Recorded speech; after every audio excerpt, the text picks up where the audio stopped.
ونؤمن به ونتوكل عليه ونعوذ بالله من شرور أنفسنا ومن سيئات أعمالنا من يهد الله فلا مضل له ومن يضلله فلا هادي له ونشهد أن لا إله إلا الله وحده لا شريك له ونشهد أن سيدنا ومولانا محمد أرسله بالحق بشيرا ونذيرا وداعيا إلى الله بإذنه وسراجا منيرا أما بعد فيا أيها الخلان رحمكم الله المنان الذين هم في ضيوف الرحمن وقال الله تعالى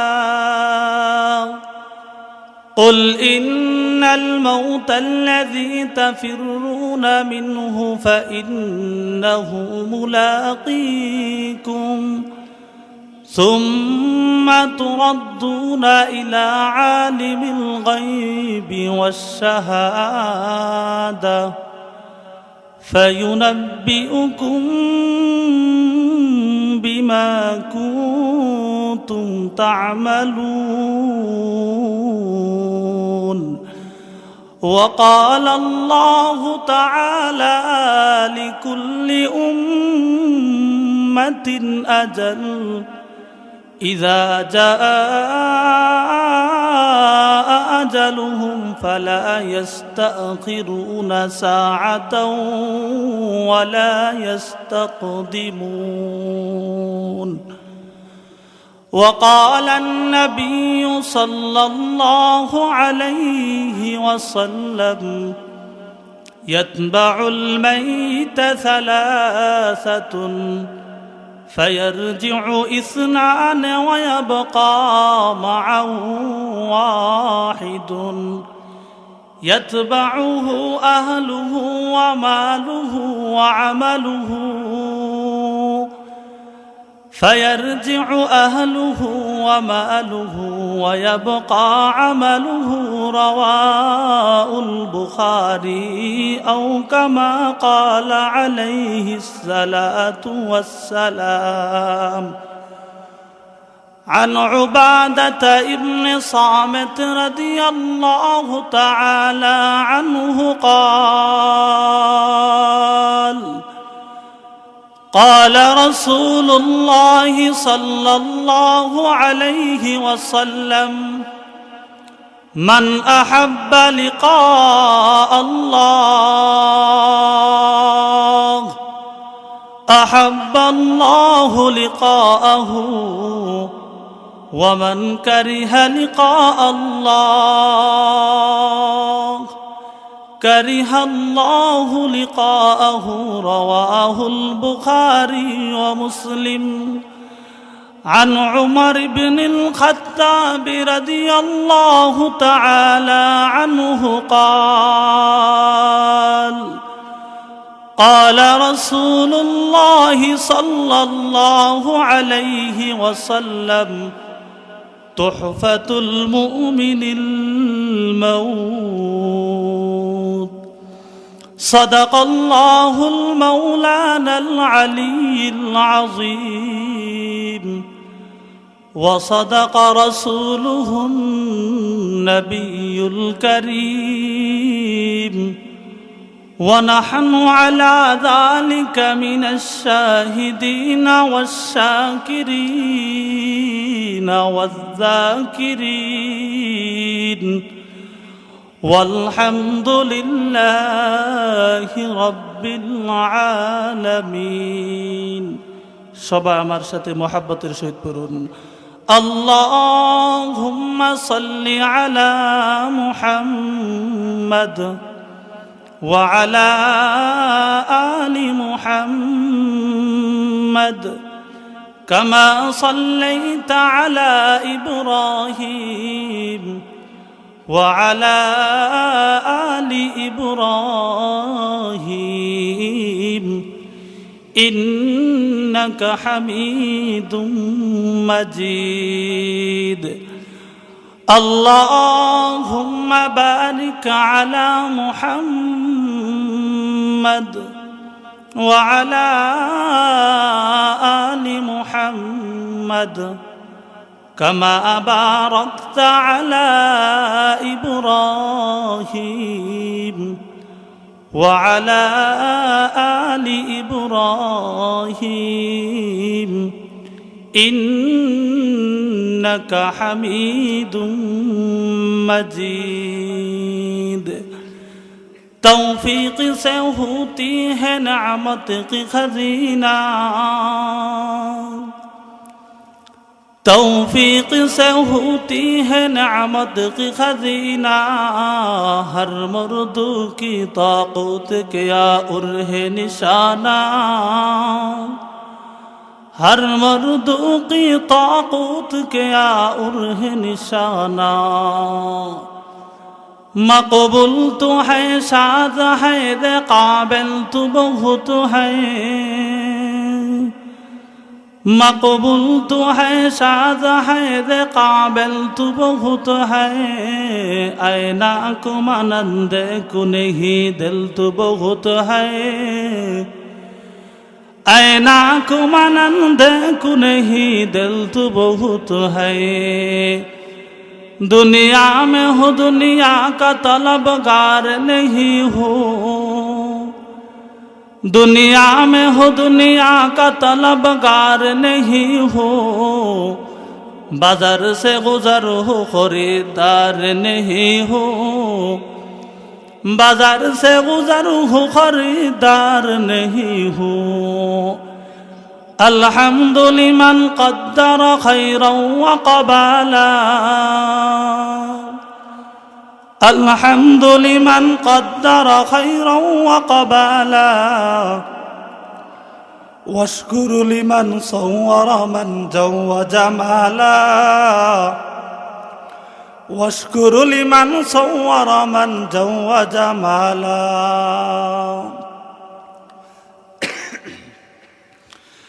আলহামদুলিল্লাহ মালিক হিল মধ্যপাড়া মরহুম ওয়ারিস হুসেন রহমতুল্লাহ আলাই মাদ্রাসার উদ্যোগে আয়োজিত বার্ষিক ইসলামী মহাসম্মিলনে রব্বে করিম আমাদের সকলকে জান্নাতের বাগানে আসার বসবার মতো তৌফিক এনায়েত করেছেন। এজন্য সকলে অন্তরের অন্তরস্থল থেকে একবার চিৎকার দিয়ে কালিমাতু শুকর আদায় করি আলহামদুলিল্লাহ।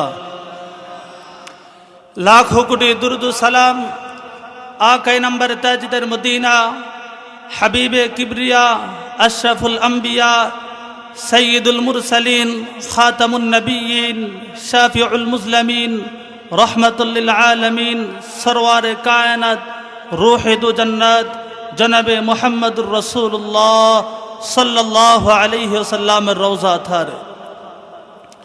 মুহতারাম হাজিরিন, আমি আপনাদের সম্মুখে কোরআন শরীফের 28 নম্বর পারার সূরা জুমআর 8 নম্বর আয়াতে কারিমা পাঠ করেছি। আয়াতে কারিমার মধ্যে আল্লাহ রাব্বুল আলামিন বলেন, قل إن الموت الذي تفرون منه فإنه ملاقيكم ثم تردون إلى عالم الغيب والشهادة فينبئكم بما كنتم تعملون। আল্লাহ রাব্বুল আলামিন গোটা জগৎবাসীর মানব কুলের হেদায়েতের রাহবার প্রিয় নবী মুহাম্মদুর রাসূলুল্লাহ সাল্লাল্লাহু আলাইহি ওয়াসাল্লামকে সম্বোধন করে বলেন, হে নবী, আপনি পুরো জগৎবাসীর মানুষদেরকে বলে দিন, ইন্নাল মাউতাল্লাযী, যেই মৃত্যু থেকে তোমরা পলায়ন করতে চাও, কুল ইন্নাল মাউতাল্লাযী, যেই মৃত্যুর কথা তোমরা ভুলে গেছো, কুল ইন্নাল মাউতাল্লাযী, যেই মৃত্যুর থেকে তোমরা দূরে আছো। হে নবী, আপনি তাদেরকে বলে দিন, ফাইন্নাহু মুলাকীকুম, সেই মৃত্যু অবশ্যই অবশ্যই তোমার সাথে সাক্ষাৎ করবে। আল্লাহ রাব্বুল আলামিন নবীজিকে বলে দিন, নবী আপনি সমস্ত মানুষকে, হিন্দু, বৌদ্ধ, খ্রিস্টান, নাস্তিক, নাসারা, মুনাফিক, মুসলমান সহ পৃথিবীতে আনেওয়ালা আগত মানুষ যত আছে সকলকেই বলে দিন, তারা যেই মৃত্যুর কথা ভুলে গেছে, তাফিরুনা, কিংবা যেই মৃত্যু থেকে দূরে আছে, তাফিরুনা, কিংবা যেই মৃত্যু থেকে তারা পালন করতে যাচ্ছে, ফাইন্নাহু মুলাকীকুম, অবশ্যই অবশ্যই তাদের সাথে সেই মৃত্যু সাক্ষাৎ করবে। এটা দিবালোকের মতো সুস্পষ্ট। রাতের পর যেমন দিন আগমন হয়, দিনের পর যেমন রাত সুবাদিত, ঠিক রপ্তারপ্তি চলতে চলতে আমাদের জীবনের শেষও আমাদের সাথে মালাকুল মউত, মৃত্যু নামক একটা জিনিস আমাদের সবার সাথেই সাক্ষাৎ করবে। এই মৃত্যু যে আমাদের সাথে সাক্ষাৎ করবে এতে কারো দ্বিমত নাই, কারো কোনো সন্দেহ নেই। মৃত্যু এটা সুস্পষ্ট, মৃত্যু শাশ্বত চিরন্তন সত্য। এর থেকে কোনো শক্তিধর, শক্তিহীন কোনো মানবকুল কোটি টাকা খরচ করেও এই মৃত্যু থেকে বাঁচতে পারবে না। এই মৃত্যুকে প্রতিরোধ করা কোনো ক্ষমতাবান, কোনো ক্ষমতাহীন কারো দ্বারাই এই মৃত্যুকে প্রতিরোধ করা সম্ভব নয়। ছোট বড়, ধনী গরিব সকলের জন্যই মৃত্যু অবধারিত। আজকে এই মুহূর্তে আমরা এই জান্নাতের বাগানে বসে আছি। যারা 8 তলার উপরে ঘুমিয়ে আছে তাদেরও কি মৃত্যু হবে? এই জন্যই তো আরব কবি বলেন, ইয়া আইয়ুহাস সাকিনু ফিল কসরিল মুআল্লা,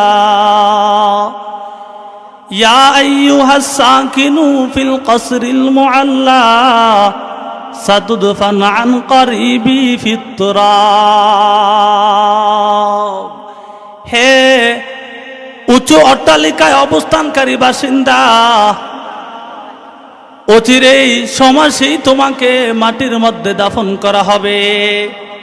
আরব কবির এই কথার অর্থ হলো, এই মুহূর্তে জান্নাতের বাগান ছেড়ে যারা দালানের মধ্যে, কুড়িঘরের মধ্যে বসে আছে, আরামে লেফের মধ্যে শুয়ে আছে, তাদের সামনে যদি এই মুহূর্তে মালাকুল মউত হাজির হয়ে যায়, তাদের সামনে যদি এই মুহূর্তে মালাকুল মউত হাজির হয়ে যায়, সে 3 তলা হোক, 4 তলা হোক, 5 তলা, 6 তলা, যতই উপরের বিল্ডিংয়ে শুয়ে থাকুক, মুহূর্তের মধ্যেই তাকে জমিনের মধ্যে দাফন করা হবে।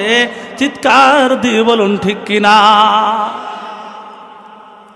তো সেই সুবাদে আমরা জান্নাতের বাগানে আছে, এটা আমাদের জন্য অনেক বড় নেয়ামত না?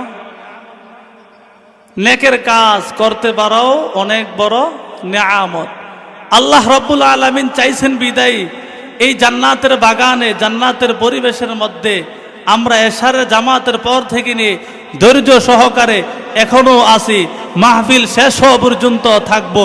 সবাই বলুন ইনশাআল্লাহ। কারণ এটা যে জান্নাতের বাগান, এই বাগানের মধ্যে বসার দ্বারা যে আমার আপনার আমল নামায়, আমার আপনার উপর কি পরিমাণ রহমত বর্ষণ হয়।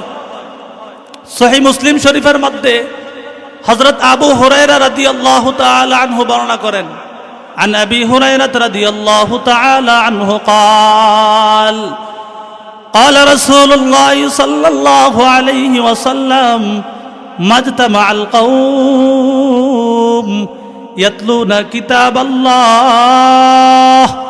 ওয়া ইয়াতাদারাসুনাহু বাইনাহুম ইল্লা নাযালাত আলাইহিমুস সাকিনাহ ওয়া গাশিয়াতুহুমুর রাহমা ওয়া হাফাতুহুমুল মালাইকা ওয়া যাকারাহুমুল্লাহু ফীমান ইনদাহু রাওয়াউল মুসলিম। আবু হুরায়রা রাদিয়াল্লাহু তাআলা আনহু বর্ণনা করেন, রাসূল সাল্লাল্লাহু আলাইহি ওয়াসাল্লাম বলেন, যখন কোন সম্প্রদায়ের লোক মানে যে তামা কওমুন কোন এলাকাবাসী কোন গ্রামবাসী একত্রিত হয়ে আমার কোরআন তেলাওয়াত করে, ইয়াতলুনা কিতাবাল্লাহ আমার কোরআন তেলাওয়াত করে, ওয়া ইয়াতাদারাসু বাইনাহুম অথবা আমার কোরআনের আলোচনা করে। মাহফিলের মধ্যে কিসের আলোচনা হয়? কোরআন এবং হাদিসের আলোচনা। মাহফিল কোনো খেলার মাঠ নয় যেখানে খেলাধুলা হয়। মাহফিল হলো কোরআন হাদিসের আলোচনা, যেখানে আল্লাহ রাব্বুল আলামিন মানব জীবনের যাহা কিছু প্রয়োজন মহাগ্রন্থ আল কোরআনের মধ্যে বলে দিয়েছেন, এই সমস্তই আলোচনা হয়। আল্লাহ রাসূল বলেন, ওয়া ইয়াতাদারাসুনাহু বাইনাহুম, কিংবা যেই মজলিসের মধ্যে কোরআনের আলোচনা হয়, ইল্লা নাযালাত আলাইহিমুস সাকিনাহ তাদের উপর, ওই জাতির উপর, ওই একত্রিত হওয়া লোকদের উপর আল্লাহ তাআলার অবসাম্বী রূপে রহমত বর্ষণ করে। জোরে বলেন সুবহানাল্লাহ। শুধু যে রহমত বর্ষণ করে তা নয়, ইল্লা নাযালাত আলাইহিমুস সাকিনাহ ওয়া গাশিয়াতুহুমুর রাহমা আল্লাহ তাআলার রহমতের নিজ কুদরতের ছায়া দিয়া সমস্ত মানুষদেরকে ডেকে নেয়। চিৎকার দিয়ে বলেন সুবহানাল্লাহ। যারা মাহফিলের মধ্যে কোরআনের আলোচনায় একত্রিত হয়ে বসে, স্বয়ং আল্লাহ রাব্বুল আলামিন নিজ কুদরতের রহমতের ছায়া দ্বারা তাদের সকলকে কি করে নেয়? বেষ্টন করে নেয়। শুধু তাই নয়, রাসূল বলেন, ওয়া হাফাতুহুমুল মালাইকা তাদের চতুর্পাশে লক্ষ লক্ষ কোটি কোটি ফেরেশতারা তাদেরকে বেষ্টন করে রাখেন। চিৎকার দিয়ে বলেন সুবহানাল্লাহ। কেমন দামি আমরা এই মজলিসে বসেছি।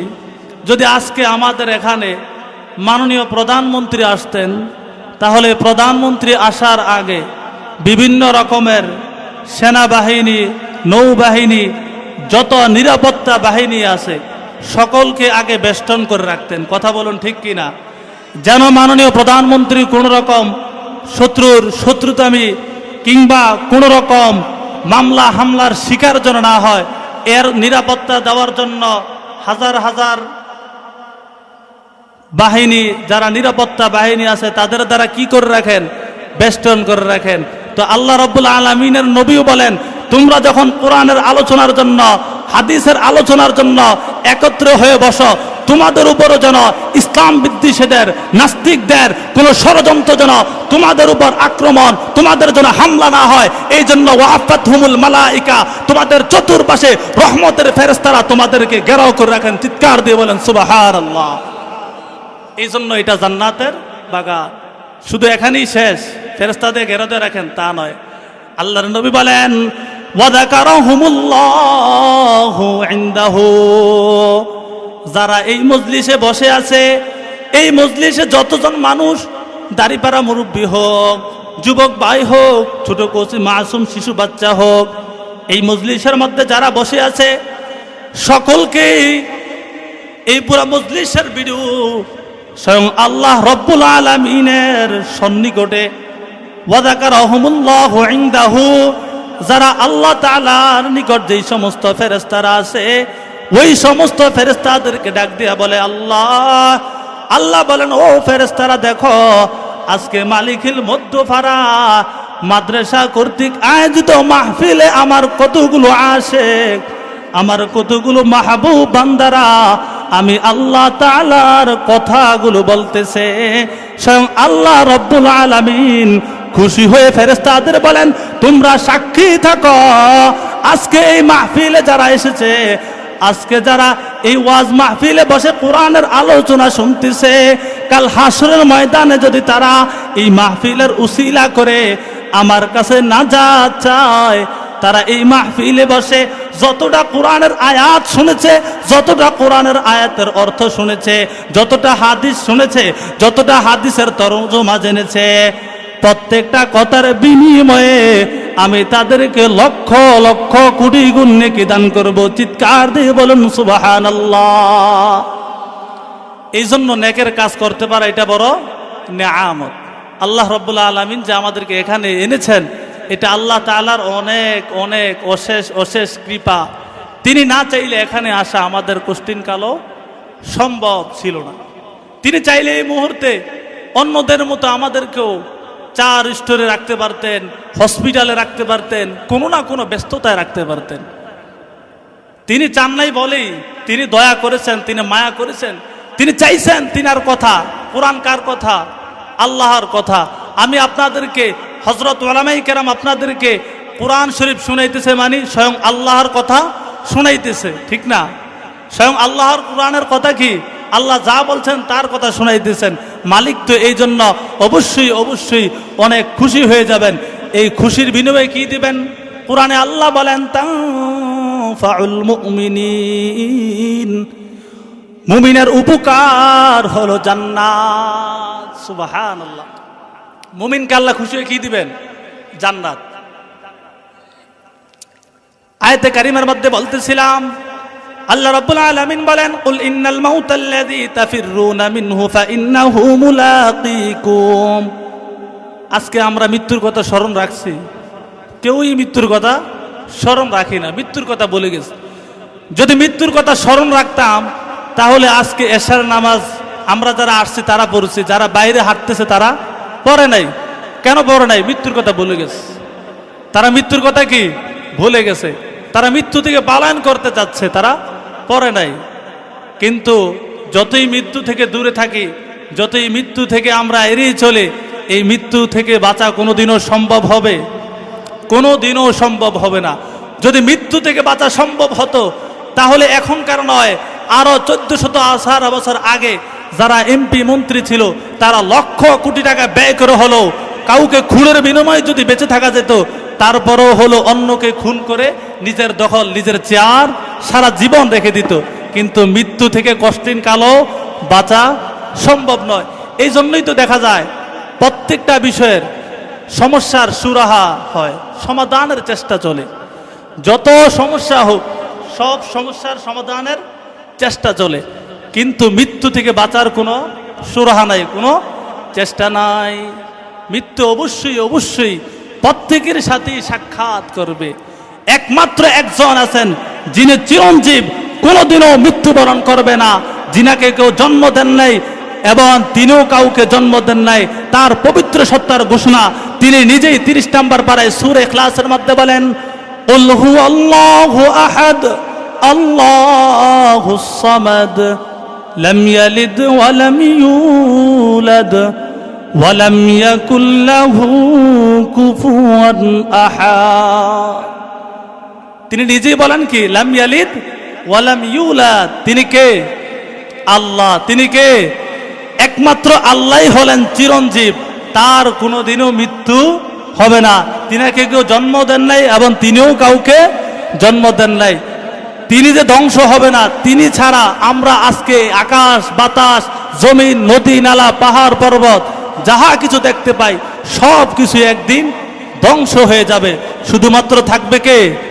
আল্লাহ। সূরা আর রহমানে আল্লাহ নিজে বলেন, কুল্লু মান আলাইহা ফান ওয়া ইয়াবকা ওয়াজহু রাব্বিকা যুল জালালি ওয়াল ইকরাম। আল্লাহ রাব্বুল আলামিন বলেন, কুল্লু মান আলাইহা ফান, নিশ্চয়ই আজ দুনিয়ার মধ্যে তোমরা যাহা কিছু দেখতে পাও ফান, সব কিছু একদিন ধ্বংস হয়ে যাবে। ওয়া ইয়াবকা ওয়াজহু রাব্বিকা যুল জালালি ওয়াল ইকরাম। আল্লাহ আল্লাহ নবীকে বলেন, নবী একমাত্র আপনার পবিত্র রবের সত্তা চেহারা অবশিষ্ট থাকবে। ইয়াবকা মানে কি? অবশিষ্ট থাকবে। এখন যে মৃত্যুর সমাধান নাই, মৃত্যুর যেই সুরাহা নাই, যেই মৃত্যু আমার আপনার সাথে সাক্ষাৎ হবে, তাহলে এই মৃত্যুর জন্য আমি আপনি কি প্রস্তুতি নিতেছ? আমার আজকের আলোচনা হলো মৃত্যুর জন্য আমি কি প্রস্তুতি নিতেছ। আয়াতে কারিমার মধ্যে আল্লাহ পরে বলেন, এখন তো আমরা এতটুকু দ্বারা জানতে পারলাম একদিন আমার আপনার মরণ হবেই হবে, মরণ হবেই হবে। তো মরণের পরে আমার কি হবে আল্লাহ নিজে জানিয়ে দেন, সুম্মা তুমাদ্দুনা ইলা আলিমিল গায়বি ওয়াশ শাহাদা। আল্লাহ রাব্বুল আলামিন বলেন, সুম্মা তুরাদ্দুন, অতঃপর তোমাদেরকে ফিরিয়ে নেওয়া হবে। তুরাদ্দুনার আরেক মানা, কিংবা তোমাদেরকে ফিরত পাঠানো হবে। সুম্মা তুরাদ্দুনা, তোমাদেরকে কি করা হবে? যখন মৃত্যু তোমাদের সাথে সাক্ষাৎ হবে, সুম্মা তুরাদ্দুন, তোমাদেরকে ফিরত পাঠানো হবে, ফিরিয়ে নেওয়া হবে। কোথায়? আলিমিল গায়বি ওয়াশ শাহাদা, যিনি প্রকাশ্য অপ্রকাশ্য সকল বিষয়ে জানেন, তিনি কে? জোরে বলেন।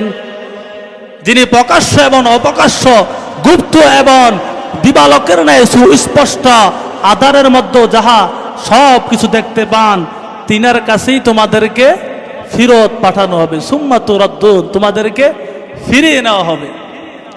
এখন আপনাদের কাছে আমার জানার বিষয়, আল্লাহর কাছে যে আমাদেরকে ফিরত পাঠানো হবে কিংবা ফিরত নেওয়া হবে, কোন অবস্থায় নেবে?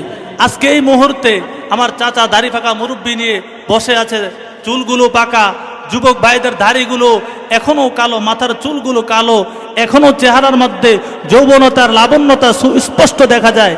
এই অবস্থায় কি আল্লাহ আমাকে ফিরত নেবেন, নাকি ভিন্ন কোনো পন্থায় আল্লাহ আমাকে ফিরত নেবেন?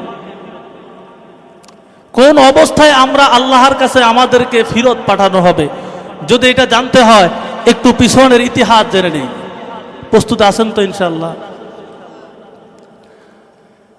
যখন এই আসমান জমিন কিছুই ছিলেন না, এই পাহাড় পর্বত নদী নালা কোনো কিছুই ছিলেন না, শুধুমাত্র ছিলেন কে?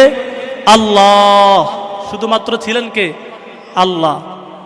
অনেক অনেক বছর পর, অনেক অনেক দিন পর আল্লাহ ইচ্ছা করলেন আমি আসমান বানাইব, জমিন বানাইব। তখন আল্লাহ আসমান বানাইলেন, জমিন বানাইলেন, সব কিছু বানাইছেন। সব কিছু বানানোর পর আল্লাহ রাব্বুল আলামিন মানুষ ছাড়া যত সৃষ্টিকুল আছে, যত সৃষ্টি জীব আছে, দুটা উদ্দেশ্যে বানাইছেন। কয়টা উদ্দেশ্যে? দুইটা উদ্দেশ্যে। মানুষ ছাড়া যাহা কিছু দেখতে পাই, সব কিছুকে আল্লাহ রাব্বুল আলামিন দুইটা কারণে বানাইছেন। এক নাম্বার কারণ হলো তার ইবাদত করার জন্য। এক নাম্বার কারণ কি? তার তাসবিহ জপার জন্য। দুই নাম্বার কারণ হলো আল্লাহ রাব্বুল আলামিন এমন এক জাতি, এমন এক মানবকে, এমন এক শ্রেণী আল্লাহ নতুন করে তৈরি করবেন, যাদের সেবা যত্ন করবেন। বুঝে থাকলে বলেন, সেই জাতি, সেই শ্রেণী কারা? মানুষ। সেই শ্রেণী কারা? মানুষ। আল্লাহ মানুষ ছাড়া যাহা আছে, পাহাড় পর্বত, বাতাস, আলো, পানি, যাহা কিছু আমরা দু চোখে দেখতে পাই, এই সব কিছুকে বানাইছেন এক আল্লাহর তাসবিহ জপার জন্য। দুই নম্বরে আল্লাহ রাব্বুল আলামিন সামনে, এখনো মানুষ বানান নাই, মানুষ বানানোর আগে কথা বলতেছি। দুই নম্বরে আল্লাহর কারণ হলো আমি সামনে এমন একটা শ্রেণী, এমন একটা জীব, এমন একটা জানোয়ার আমি বানাবো, যাদের সেবা করবে। বর্তমানে যা বানিয়ে রাখছি, আপনাদের এলাকায় যখন কোনো মা গর্ভবতী হয়, সে বাসার মধ্যে বসে বসে পুরাতন কাপড়গুলো একসাথে জমা করে রাখে। পুরাতন কাপড়গুলো জমা করে ছোট্ট ছোট্ট খাতাগুলো বানায়, স্তূপ দিয়ে রাখে। ওই মাকে যদি জিজ্ঞাসা করা হয়, তোমার তো এখনো সন্তান হয় নাই, তুমি কেন খাতা বানাইতেছ? তখন মা ডাক দিয়া বলে, আমার সন্তান হয় নাই তো কি হয়েছে? আমার সন্তান তো যে কোনো সময় দুনিয়াতে আসতে পারে। আমি এই খাতাগুলো আগ থেকে বানিয়ে রাখতেছি, আমার সন্তান, আমার মানিক যেন দুনিয়াতে আগমনের পর এক সেকেন্ডের জন্য যেন কষ্ট না পায়। আপনারা লক্ষ্য করে দেখবেন, সন্তান হওয়ার সাথে সাথে ওই খাতা যেগুলো বানায় আগ থেকে রাখে, ওই খাতাগুলো দ্বারা সন্তানটাকে পেছিয়ে বাহিরে নিয়ে আজান দেয়। ঠিক কিনা বলুন? সাধারণ মা যদি ভালোবেসে সন্তান আসার আগেই খাতা বানিয়ে রাখে কার জন্য? সন্তানের জন্য। এবার চিন্তা করে দেখুন আল্লাহ রাব্বুল আলামিন মানুষকে কত সম্মান, কত ইজ্জত, কত নিয়ামত দান করেছেন, মানুষকে কত মোহাব্বত করেছেন, কত ভালোবাসছেন। এই আমাদেরকে বানানোর আগে আল্লাহ আমাদের যাহা কিছু দরকার সব কিছু আল্লাহ বানায় রাখছেন। বলেন সুবহানাল্লাহ।